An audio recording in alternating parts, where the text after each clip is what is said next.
Hey everybody, happy week 3. 3 weeks down, 5 to go. Woohoo! Anyhow, so this week we all know what we're doing. We are kind of going over the Reader's Theater of the True Confessions of Charlotte Doyle, as well as the kind of like the trailer hook of sorts. So I went ahead and made some notes based on the questions that we were required to answer. So I'm just going to go through those questions and answer them.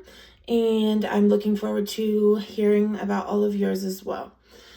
So, what topics may the book cover?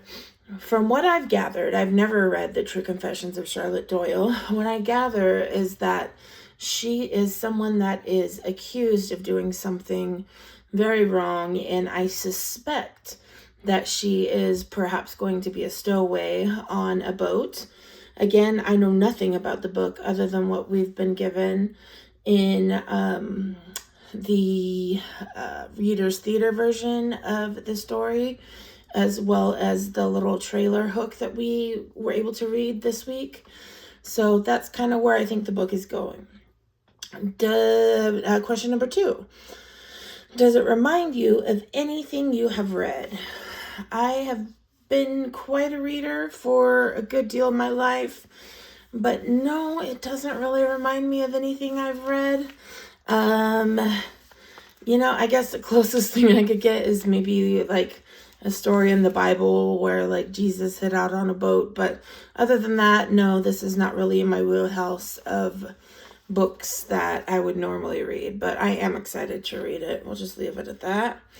3, what questions do you have after reading these introductions? I'm just kind of curious as to how all of the characters that were introduced in the Reader's Theater will, what parts they'll play, how important their parts will be whenever we are getting into the story, when we're digging in. So beyond that, I don't have many questions. I'm kind of wondering, will they be allies of Charlotte? Will they be kind of maybe wanting to turn her in? I'm just not sure, but that builds the suspense and it makes me more excited to read it.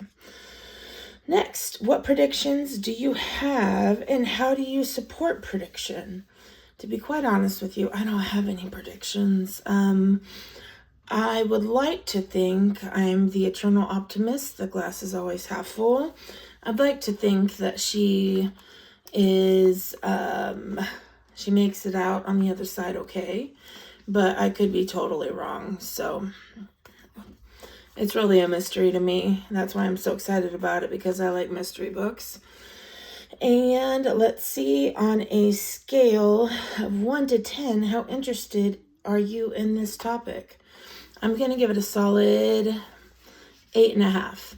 I'm just excited that I have an excuse to read. I know I'm going to enjoy reading it, but I'm excited to be delving into a novel again. And I'm pretty excited. I'm typically a bigger fan of the young adult fiction that is more like futuristically oriented, stuff that's a little more dystopian, whereas The True Confessions of Charlotte Doyle, I believe it was written in 1990 by Avi, so it's not really the time period that I'm interested in, but I do know that I will enjoy reading it. I'm going to be honest, I'd rather read a novel like this as opposed to a textbook. So I'm excited. I'm looking forward to reading it with all of you. And that's going to be it for my video. Hope you have a good week, and I will see you all on the next one. Bye-bye.